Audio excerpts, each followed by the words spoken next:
Atenção, temos a previsão de fortes chuvas e tempestades para diversas cidades do Brasil neste final de semana.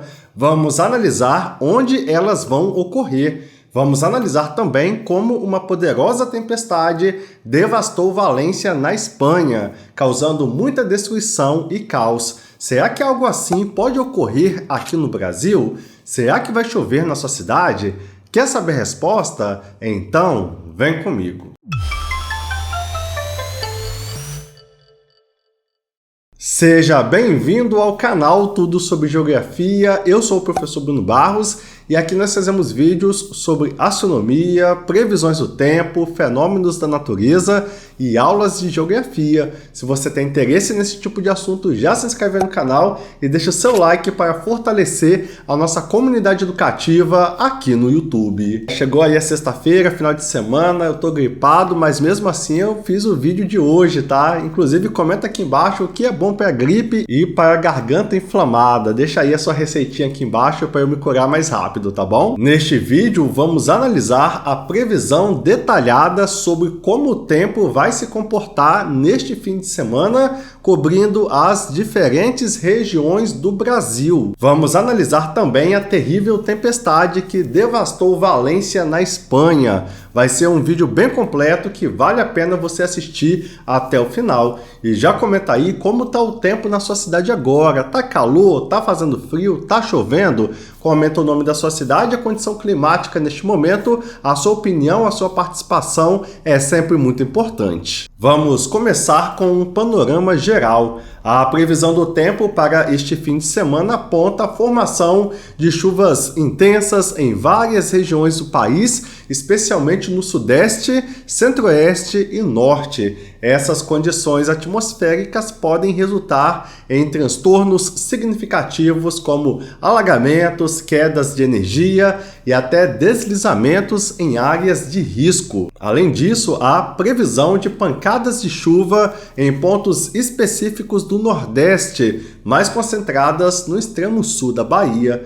Nesta sexta-feira, dia 1º de novembro de 2024, já observamos um tempo instável em boa parte do Brasil, marcando o início de um período de instabilidade que se estenderá até o fim de semana. Os estados do Sudeste, como Minas Gerais e Espírito Santo, bem como o Mato Grosso do Sul, no Centro-Oeste, estão se preparando para acumulados de chuva expressivos. Por isso, é fundamental entender como essas tempestades vão se desenvolver e quais serão os impactos esperados. Agora vamos aprofundar nossa análise por região. Veja se vai ter tempestade, veja se vai chover na sua região. Então, para o sábado, dia 2 de novembro, feriado de finados, espera-se que o estado de São Paulo enfrente chuvas intensas com tempestades localizadas em áreas do norte e oeste, afetando cidades como Ribeirão Preto,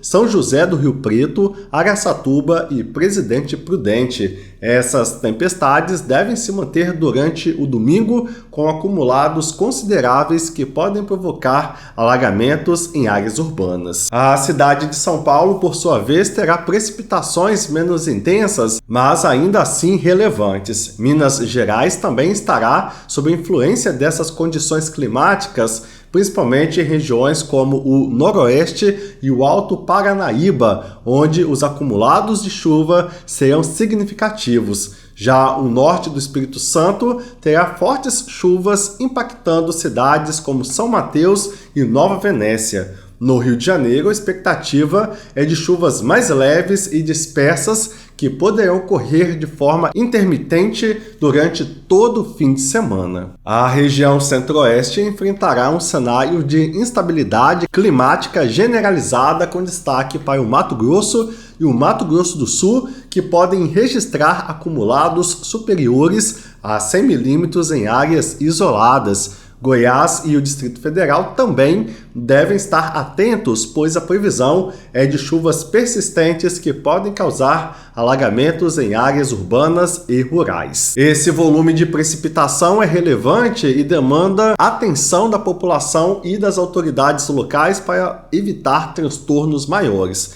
Já na região norte, as chuvas serão expressivas em estados como Tocantins, Rondônia, Acre, sudeste e sudoeste do Pará e no sul e oeste do Amazonas. Em alguns pontos, os acumulados podem ultrapassar os 50 milímetros, atingindo até 100 milímetros em áreas específicas.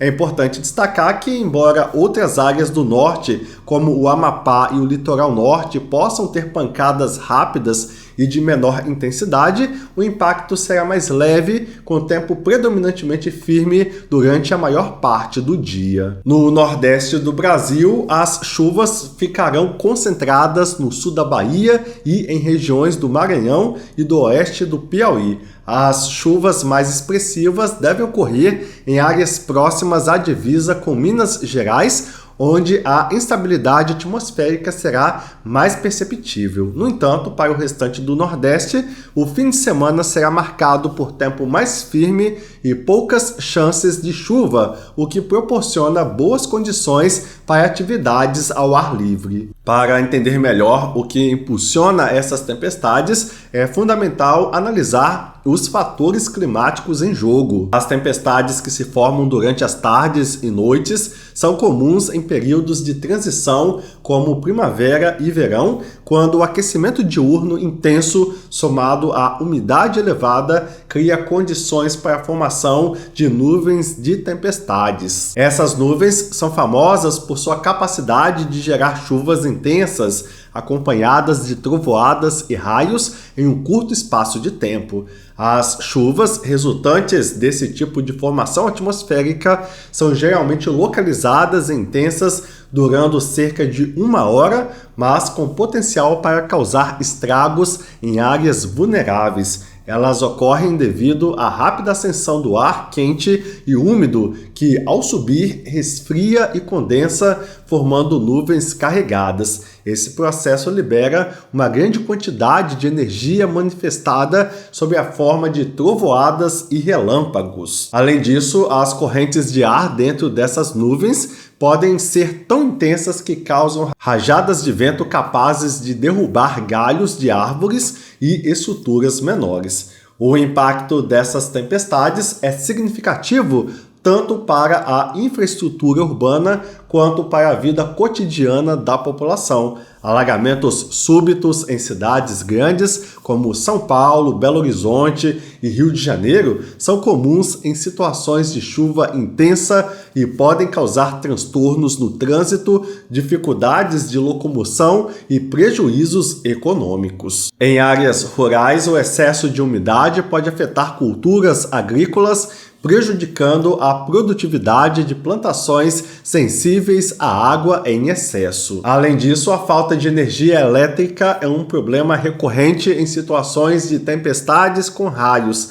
As concessionárias de energia precisam estar preparadas para lidar com possíveis interrupções no fornecimento e a população deve ter cuidados preventivos, como evitar o uso de aparelhos eletrônicos durante tempestades intensas. A região sul do Brasil, que durante a última semana esteve sob influência de um sistema de alta pressão atmosférica, verá mudanças neste fim de semana.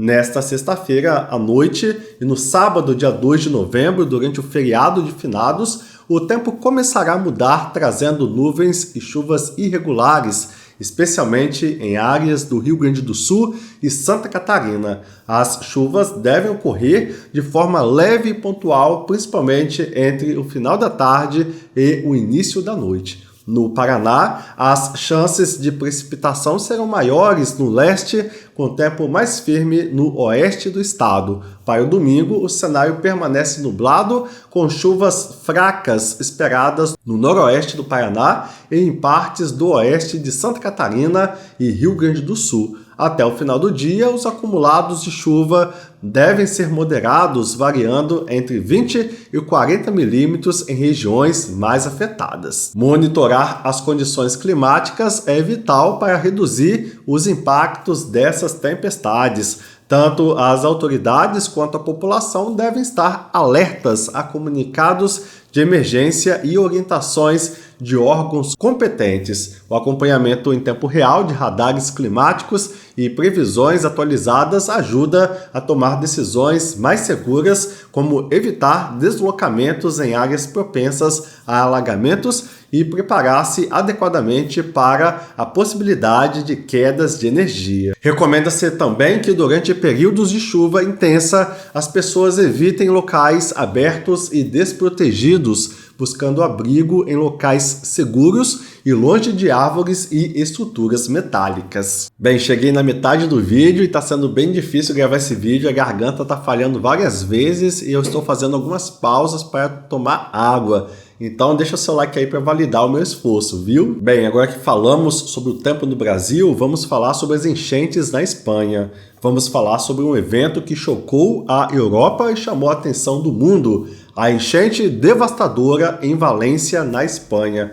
Este desastre natural deixou mais de 200 mortos, causou destruição em grande escala e trouxe à tona questões importantes sobre mudanças climáticas e nossa capacidade de resposta a fenômenos extremos. Inclusive, se você tem interesse em aprender sobre eventos climáticos, como eles se formam e como afetam o nosso planeta, já se inscreve aqui no canal, pois juntos vamos entender o que levou a essa catástrofe e o que ela significa para todos nós. Nesta sexta-feira, dia 1º de novembro de 2024, a Espanha continua enfrentando as consequências da maior enchente do século, que atingiu principalmente a cidade de Valência e suas proximidades. O número de mortos já chegou a 205 e dezenas de pessoas ainda estão desaparecidas. Esta situação tem gerado um cenário de desespero e tristeza, com famílias procurando por seus entes queridos e equipes de resgate trabalhando incansavelmente para encontrar sobreviventes e vítimas em meio aos escombros. A cidade de Valência, uma das maiores e mais importantes da Espanha, foi fortemente impactada. As ruas, antes movimentadas e cheias de vida, foram transformadas em rios de lama. A força da água arrastou carros, destruiu pontes e cobriu casas com uma camada densa de sujeira. Em muitas áreas, a cena é de caos total, com veículos empilhados, postes de energia derrubados e móveis de casas espalhados pelas ruas. O evento foi tão severo que levou as autoridades locais e nacionais a serem duramente criticadas. Moradores e especialistas argumentam que não houve tempo suficiente de aviso prévio para que a população pudesse se preparar ou evacuar as áreas de maior risco. Essa crítica é fundamentada pelo fato de que, mesmo com os avanços na previsão do tempo, o alerta de inundação foi considerado tardio por muitos. Desde a terça-feira, quando a enchente começou, até esta sexta-feira, o governo espanhol tem lutado para controlar a situação e minimizar os impactos. Na manhã desta sexta, o envio de tropas do exército para Valência foi finalmente determinado. Os militares têm a tarefa de limpar as ruas, remover os destroços e distribuir alimentos e água para as pessoas que estão sem acesso a esses itens essenciais. No entanto, mesmo com a presença dos militares, a população local ainda enfrenta grandes desafios. Muitas famílias estão sem comida, eletricidade e água potável, e houve registros de saques em supermercados e lojas.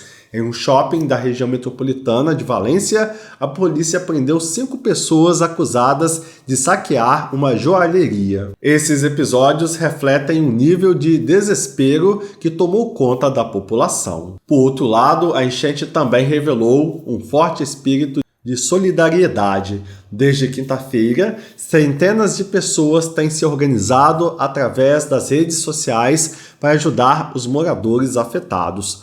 Voluntários têm levado rodos, alimentos e água para o sul de Valência, as áreas mais atingidas. Essas ações mostram a força da comunidade em momentos de crise, mas a Defesa Civil fez um pedido para que os voluntários parassem de ir até a região, pois a movimentação excessiva poderia atrapalhar as operações de resgate que ainda estavam em curso nesta sexta-feira. As equipes de resgate, compostas por bombeiros, militares e voluntários treinados, estão enfrentando um cenário desafiador. Em bairros como Paiporta e Torrente, as buscas por desaparecidos se concentram em áreas onde muitos veículos foram arrastados e ficaram soterrados pela lama. As autoridades acreditam que muitos dos desaparecidos ainda estão presos em carros submersos. Agora vamos entender o que levou a essa enchente devastadora. O fenômeno que causou essa catástrofe é conhecido como depressão isolada em altos níveis. Mas o que isso significa? Em termos mais simples, é uma situação em que uma massa de ar frio nas camadas superiores da atmosfera encontra ar quente e úmido próximo ao solo. Essa combinação provoca a formação de nuvens carregadas que, por sua vez, geram chuvas muito intensas em um curto período de tempo. Valência e outras áreas da costa mediterrânea da Espanha já estão acostumadas com tempestades durante o outono que muitas vezes causam inundações. No entanto, desta vez, a intensidade foi muito maior. O volume de chuva registrado em algumas partes da cidade foi equivalente ao total esperado para um ano inteiro, tudo isso em apenas 8 horas. Um ponto central dessa discussão é a ligação entre essa enchente e o aquecimento das águas dos oceanos e mares. O aumento das temperaturas globais faz com que os oceanos, que absorvem a maior parte do calor da atmosfera, liberem mais umidade. Esse excesso de umidade contribui para que as chuvas sejam mais intensas e volumosas. O mar Mediterrâneo, que banha a costa de Valência, estava mais quente do que o normal, alimentando a tempestade com umidade extra. Esse fenômeno é parte de um padrão mais amplo que tem sido observado em várias partes do mundo. Quando os oceanos aquecem, eles agem como uma espécie de motor para os sistemas climáticos, tornando-os mais intensos. Isso explica por que estamos vendo chuvas mais fortes, tempestades mais frequentes e desastres naturais mais graves. Para entender melhor o impacto do aquecimento dos oceanos, basta olhar para outros eventos recentes. No início de outubro, uma tempestade nos Estados Unidos se intensificou rapidamente ao passar por águas mais quentes. Esse aquecimento ajudou a transformar uma tempestade moderada em um grande furacão em pouco tempo, causando destruição em várias regiões. No Brasil, em abril deste ano, o estado do Rio Grande do Sul enfrentou uma das piores tempestades da sua história, resultando em mais de 180 mortes. Essa tempestade foi causada por uma combinação de fatores, incluindo uma corrente intensa de vento e um canal de umidade vindo do oceano que estava mais quente do que o normal. Esses exemplos mostram que eventos como a enchente de Valência não são casos isolados, mas parte de um padrão mais amplo de mudanças no comportamento do clima. Até mesmo o deserto do Saara, conhecido por ser uma das regiões mais secas do mundo, experimentou chuvas fora do comum em setembro. Bolsões de água se formaram em áreas que raramente recebem precipitação, e isso também foi atribuído à umidade trazida por correntes atmosféricas originadas em oceanos aquecidos. Se a temperatura dos oceanos continuar a subir, os especialistas acreditam que eventos climáticos extremos, como enchentes e tempestades violentas, se tornarão cada vez mais frequentes. Um aumento de apenas 1 grau na temperatura global pode fazer com que a quantidade de vapor d'água na atmosfera aumente em cerca de 7%. Essa umidade extra torna as chuvas mais intensas e rápidas, elevando o risco de inundações repentinas. A questão que fica é: como podemos nos preparar para um futuro com eventos climáticos tão imprevisíveis e perigosos? Uma das respostas é melhorar os sistemas de alerta e aumentar a resiliência das estruturas urbanas. Isso significa ter cidades melhor preparadas para lidar com grandes volumes de chuva, sistemas de drenagem mais eficientes e um planejamento que leve em conta os novos padrões climáticos globais. Outro ponto importante é a necessidade de reduzir as emissões de gases que contribuem para o aquecimento global. Essa é uma tarefa que requer esforços conjuntos de governos, empresas e indivíduos em todo o mundo. A emissão desses gases não apenas acelera o aquecimento dos oceanos, mas também aumenta a frequência de eventos climáticos extremos. Um dos grandes desafios enfrentados pelas autoridades e especialistas é a dificuldade de prever a intensidade exata de fenômenos como o que ocorreu em Valência e no Rio Grande do Sul. Embora existam sistemas de monitoramento e previsão avançados, ainda é difícil antecipar a magnitude de eventos extremos com precisão. Isso significa que muitas vezes a população não tem tempo suficiente para se preparar ou evacuar as áreas de risco, o que aumenta o número de vítimas e os danos materiais. Bem, fizemos então uma análise bem profunda sobre a catástrofe que ocorreu em Valência, na Espanha. E foi bem complicado fazer essa análise, este vídeo de hoje, como eu já disse, minha garganta está horrível, mas é claro que eu não ia deixar vocês sem o vídeo de hoje, por isso ele está aí. E se você puder deixar um comentário aqui embaixo e um like, isso vai validar o meu esforço. Agora é a sua vez de participar desse vídeo com o seu comentário. Comenta como está o tempo na sua cidade agora. Tá calor? Tá fazendo frio? Tá chovendo? Comenta o nome da sua cidade e a condição climática neste momento. A sua opinião, a sua participação é sempre muito importante. Comenta também como você percebe essas mudanças climáticas no dia a dia que analisamos neste vídeo. Já notou um aumento na intensidade das chuvas ou outros fenômenos extremos na sua cidade ou região? Deixe o seu comentário aqui embaixo. Sua participação é muito importante para entendermos como essas mudanças estão impactando diferentes partes do mundo e para que possamos compartilhar experiências e conhecimentos. Se você achou este vídeo informativo e importante para entender o que está acontecendo com o nosso clima e como ele pode afetar a todos, compartilhe esse vídeo com todo mundo que você conhece. Então pega o link desse vídeo e posta em todos os grupos de WhatsApp que você participa. Posta no grupo da família, no grupo do trabalho, no grupo da escola. Vamos ajudar o maior número de pessoas a ter acesso ao nosso conteúdo educativo. Muito obrigado por assistir esse vídeo e até a próxima. Valeu! Esses vídeos que eu estou deixando aqui na tela agora são vídeos que você pode querer assistir a seguir. Qual vai ser o próximo da sua lista?